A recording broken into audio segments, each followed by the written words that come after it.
مجھے زہیر بن حرب اور علی بن حجر سعدی نے حدیث بیان کی، الفاظ زہیر کے ہیں۔ ان دونوں نے کہا ہمیں اسماعیل بن ابراہیم نے حدیث سنائی، کہا ہمیں ایوب نے ابو قلابہ سے حدیث بیان کی، انہوں نے ابو محلب سے، اور انہوں نے حضرت عمران بن حسین رضی اللہ تعالیٰ عنہ سے روایت کی۔ انہوں نے کہا ثقیف بنو عقیل کے حلیف تھے۔ ثقیف نے رسول اللہ صلی اللہ علیہ وسلم کے اصحاب میں سے 2 آدمیوں کو قید کر لیا۔ بدلے میں رسول اللہ صلی اللہ علیہ وسلم کے اصحاب نے بنو عقیل کے ایک آدمی کو قیدی بنا لیا اور انہوں نے اس کے ساتھ اونٹنی ازبہ بھی حاصل کر لی۔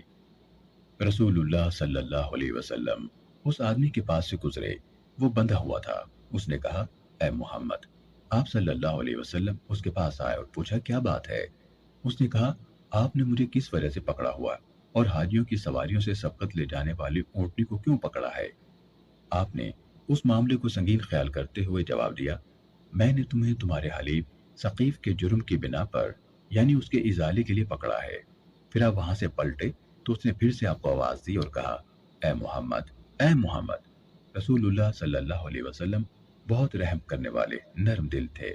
پھر سے آپ اس کے پاس واپس آئے اور فرمایا کیا بات ہے؟ اس نے کہا اب میں مسلمان ہوں۔ آپ نے فرمایا اگر تم یہ بات اس وقت کہتے جب تم اپنے مالک آپ تھے یعنی آزاد تھے تو تم پوری بھلائی حاصل کر لیتے، اب بھی ملے گی لیکن پوری نہ ہوگی۔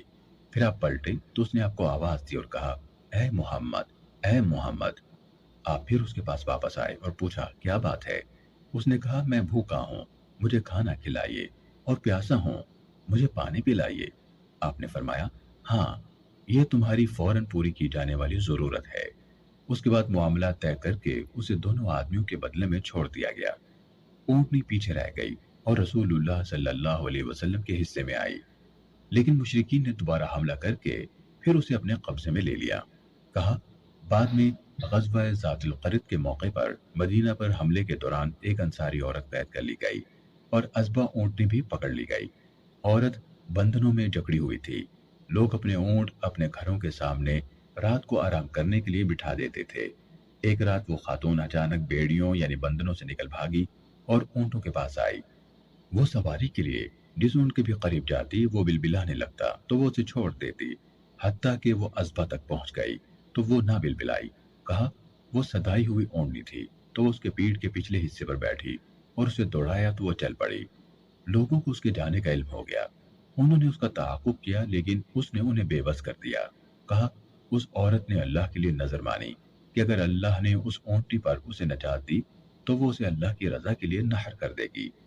جب وہ مدینے پہنچی تو لوگوں نے اسے دیکھا تو کہنے لگے یہ ازبہ ہے، رسول اللہ صلی اللہ علیہ وسلم کی اونٹنی۔